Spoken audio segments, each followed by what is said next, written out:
Do you think anybody actually even likes my jokes? I doubt it. Oh, thanks. I thought you might humor me just for a moment.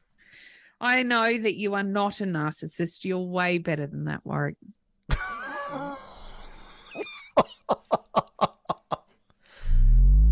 Welcome to the Tradies in Business podcast with your hosts Warwick Bidwell and Nicole Cox. Divert your phone and grab a brew as Waz and Nic unpack tips, tales, secrets and stuff-ups from guests both inside and outside your trade, helping educate and inspire you to break the cycle of gut-busting and money stress and create a true trade business. Howdy, listeners. Hello. That was a good one. I think that was a bit of a double whammy, actually, humouring you. Yes. I thought that was the joke, and then you got me with the actual joke, and then I was waiting for the extra punchline after the punchline. I was just waiting for you to stand back up after I doubled you over. Double tap to the head. How are you, listeners? What's happening in your life at the moment? We've been tripping around the country, as many of you would know, setting Australia on fire with our world tour. Some of Australia. It's we've reduced the size of the world tour within Australia because a couple of areas just don't really obviously want to improve their business, or I mean that sounds a bit arrogant, but maybe they're just too busy, maybe they don't really know enough about us. Either way, we've still got a couple of venues left, so as this ep goes to air, we're going to be in Brisbane this Friday. We are. The 5th of August, so you still got a couple of days to register and get along to the Tradies in Business Live World Tour. A couple of hours of free business training, thousands of dollars worth of super duper bonuses, which you probably hear and go, oh, whatever, it's just free stuff. But in actual fact, a lot of it is stuff that our tradiepreneurs use to get results. They do, and that's a little bit what we're going to talk about today. Absolutely. And Results. Also, Queenslanders, New South Welsh men and women. Please help me. Queensland is way out in front with basically the most regos for the event. Yes. This Friday. New South Wales, you actually get bonus time because we're in Sydney on the 24th of August out at Parramatta, the home of my dad's football team. Yes, he was a bit of a thug. And so His father was not a thug. So no, he was just a narcissist. So Sydney, you can still beat Brisbane with the number of registrations for the World Tour. It's the last stop on our World Tour, so you can trump Queensland, who are absolutely streaking out in front with more than double the registrations. So get on that, tradiesinbusiness.com.au/live. But Coxie, today we're actually going to talk about tips. Tips, tricks, no, just tips. Tips, like money tips. Tip a tradie. It's not a thing in Australia, or it never used to be a thing in Australia, but we're seeing a new trend, and we're probably a bit shocked ourselves. Wouldn't you agree? I still see posts in our private client group, our Tradiepreneurs group on Facey, with people tipping our clients, tipping tradies, business owners. Regularly. Rounding up the invoice or just randomly adding, and I'm not talking 10 or 15 bucks, we're talking hundreds of dollars. There was one this week, it was $300 again. And that's Who does that? The second time that business has been tipped $300. I don't understand the 300 thing, but it's the second time that specific business has been tipped $300. And it's not because those particular clients are super cheap and charging the least. In fact, we happen to know that they are in the upper echelons of pricing, so they charge a good price for good work. They've raised their rates in the last couple of years, and they've put their rates up and people still tip them. Yep, so I'm just reading the post direct here. When the client gives us a $150 tip, so the hubby comes home with flowers, it's their second tip this week. On Monday, they had a client tip us $120. So we just thought it would be worth letting you in on perhaps some of the secrets to getting tipped. We'll give you some tips on tipping. I feel like we're giving it all away. We said we weren't going to do that, didn't we? We did. So anyway, It's been a great episode. Thanks for listening. Join the Tradiepreneur program and you can find out how to make it. No, so we're not like that, Coxie. No, we're not. We're not like, oh, well, we won't tell you anything until you sign up. No, we believe in abundance. It's not our bag. We like to give it away. So we are going to give you some ideas. Oh, actually, we're going to share with you what we know is working for our clients that are being tipped. It's as simple as that. And it's actually not hard. It's a change you can make in your business. It will take you a little bit of time and a great deal of thought. And once the change is made, you can run with it moving forward. And you too can be tipped in your trade business. Fancy that. I'm still blown away.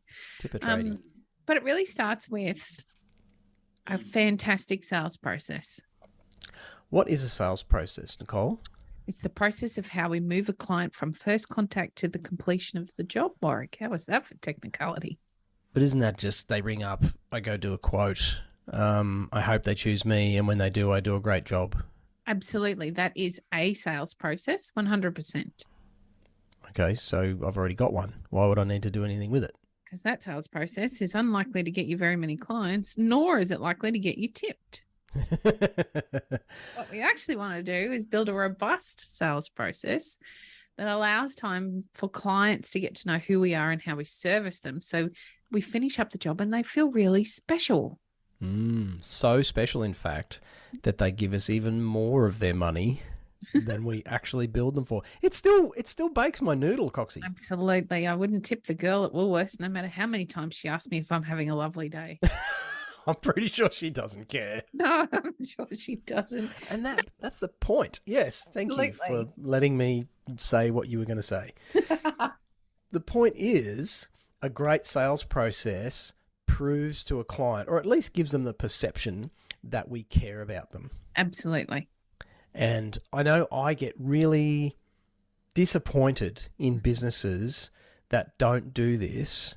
And if you haven't listened to our Flip It Friday episode from last week, you should go and have listened to that if you want to hear Coxie and especially me having a bit of a rant about toss wallops and being let down in business particularly. But most of the businesses I deal with, I know they don't care about me. They just process my transaction or my order or whatever, and they're just on to the next one. And the key word in that is transaction. Yeah. It's transactional. It's all about, I get a thing, I pay for it, they get the money, and that's it. That's the end of the non-existent relationship. You don't have a relationship with Woolworths or the checkout operators. I don't have a relationship with, I don't know, the guy at Bunnings that sticks the stuff in my trailer. Like there's no... They put it in your trailer? No, that doesn't happen. I have a great relationship with Uncle Dan. It's over there, mate. Yeah. Him and I have got a really tight relationship. Yeah. You love Dan. And Dan loves you. He loves me too.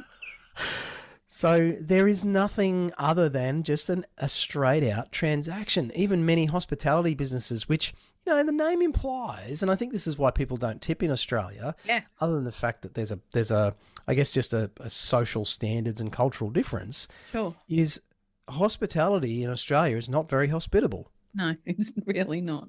You go and you buy a meal, you sit down, they bring it out, they go through the motions, they say, is everything okay with the meal, if you're lucky? And if it is, you go, well, I paid $52 for a steak and it was kind of average, so no, it's not okay, but I'm not going to say anything because I don't want to be one of those people, and I'll just pay the bill at the end of the night and go home and whinge about it. And so why would I tip the waitress or the waiter when they couldn't give a toss about me anyway, and there was no particular, you know, extra care and attention taken? Mm-mm. Whereas I've travelled in the US, which is obviously where the custom is most prevalent. Yes. But even in Europe, and hospitality staff actually give service, and they give the impression that they care about me. Mm-hmm. And so I feel some reciprocity, and I feel obliged, and I actually feel good about, hey, thanks for taking such good care of us. Here's $10 or $20 or whatever it might be. And I think in a trade business, clearly our clients are doing this well because their customers are like, hey, thanks for taking such good care of us. Here's $300. It's incredible, isn't it? And I'm sure those of you that haven't put any time into your sales process yet are sitting in the ute or walking around on site listening to us on the site radio and thinking, holy shit, here's another thing that I need to do. Is this going to take a long time? I don't really like my clients anyway. Don't want to spend hours making them feel like the most important person in the world. And yet it doesn't actually take a great deal of time at all. Yes, it will take you some time to set it up. Let's just talk about the elephant in the room. A lot of the things that we talk about here on the podcast, or a lot of the homework we prescribed in the Tradiepreneur program, will take you a fair bit of time to set up. Once it's set and forget. It kind of takes care of itself. It will nurture your clients without you having to do much more than send an email, or hopefully we can do it in an automated way and we don't even need to do that.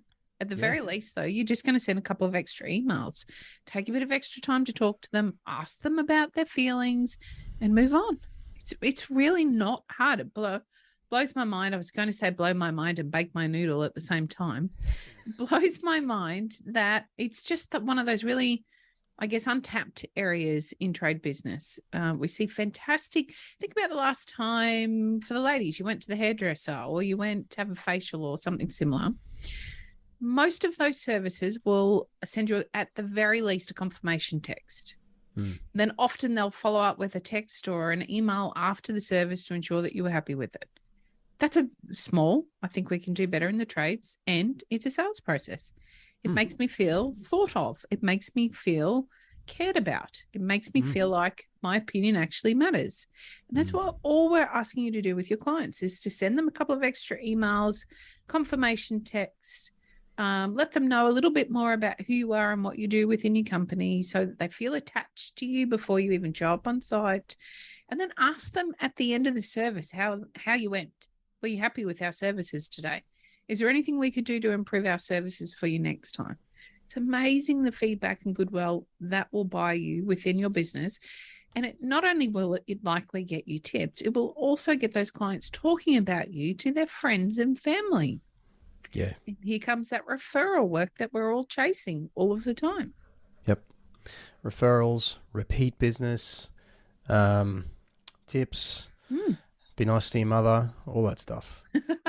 It's easy to actually generate that by doing some things that make people feel valued. Yes. And I think for me, the key message is don't become transactional in your trade business, because that's exactly what you will get. You will get a transaction.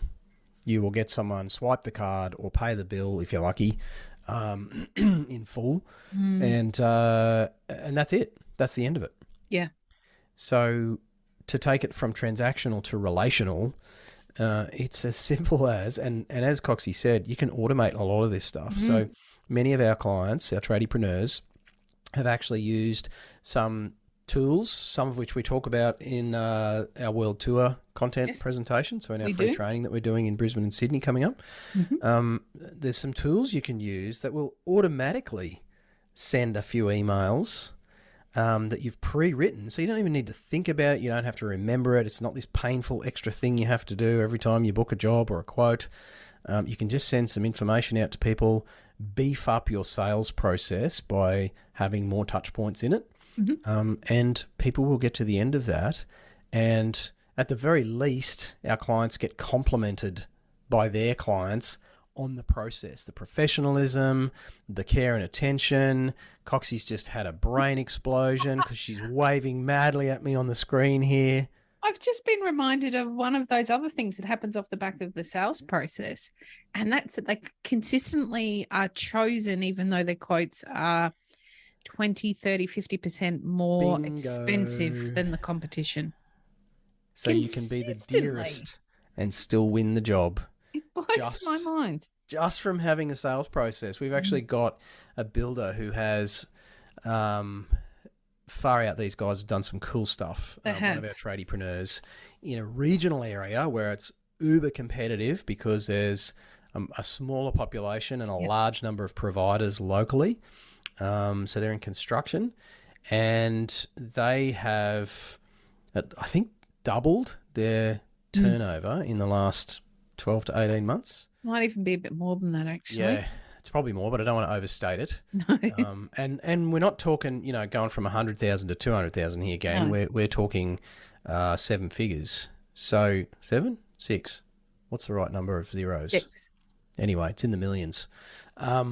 So, and they actually are doing exactly that. They're winning work, and people are saying you're the most expensive, or you're dearer by exactly as Coxie said, 10, 20%, and we're going with you because we feel, insert all the words, confident, valued, professional, care and attention, etc., etc. And it just all comes down to the work that this couple has put in. So husband and wife couple running their business, just like many of you listening to this, just into their process. That's it. That's all they've changed. So simple. They present proposals, not quotes. They've got a sales process. It's got a whole bunch of steps in it. They've done some great work with that. Their languaging, the tone of everything that they share, and they're winning work at the top of the price tree. It's incredibly easy to do. Sorry, Warwick. No. It's far more simple than you would ever believe. And all it takes is just some time and consideration to craft a couple of emails and a process that makes somebody feel supported through their decision-making. And I think, when you think about how negative the constant rhetoric is about tradies, showing people that you care creates a better outcome for everybody, including you, and most importantly, you as a business owner. And it just doesn't take much to do. Provide you with the feedback that you require to continue to tweak and improve your business, get you tipped, get you chosen at a far more expensive rate than some of your competition, creates better outcomes for your team because they're feeling more satisfied because they're getting the feedback to say the clients are really happy. I mean, that feels good to know that you've done a good job. It feels great to have a client come out and bring you a cup of tea or a beer at the end of the shift. People that actually care about you in return. You can change all of that with a very simple sales process. So there you go, gang. If you want to be tipped or treated to a beer or whatever it might be, and not just treated like a checkout operator, where it's like, give me my groceries and I'll tap my card and get the heck out of here. Yep. Then all you need is a sales process, something a little bit bigger and more meaningful perhaps than what you're currently doing. If you'd like to find out more about how to do that, there's a couple of ways you can do that. You could join our free Facebook group. It is a private group. There is a bunch of, I'm talking thousands of trade business owners in there. We're going to be sharing some cool content through there in the coming months. So you can go and join that group. Just look for Profitable Tradies in Facebook groups and you'll find that. The other thing you can do is if you are in Brisbane or Sydney area, you can still catch us live for the last 2 gigs on the World Tour. Brisbane, we're there this Friday the 5th at the Hamilton Hotel at 12 p.m. And we're in Sydney at Parramatta, the Ridges Parramatta, on Wednesday the 24th of August at 2 p.m. So head over to tradiesinbusiness.com.au/live and you can register for your free ticks and all of your bonuses and come and see us in the reels. Reels. We won't be doing reels. Not yet, but we're going to. Not yet. Anyway, hope you have a fantastic week, team. Look forward to bringing some more gold to your ear holes. Thanks for listening. Hooroo. You've been listening to the Tradies in Business podcast with Warwick Bidwell and Nicole Cox. Find out more about today's guest, tools for your trade business, and other cool stuff at tradiesinbusiness.com.au.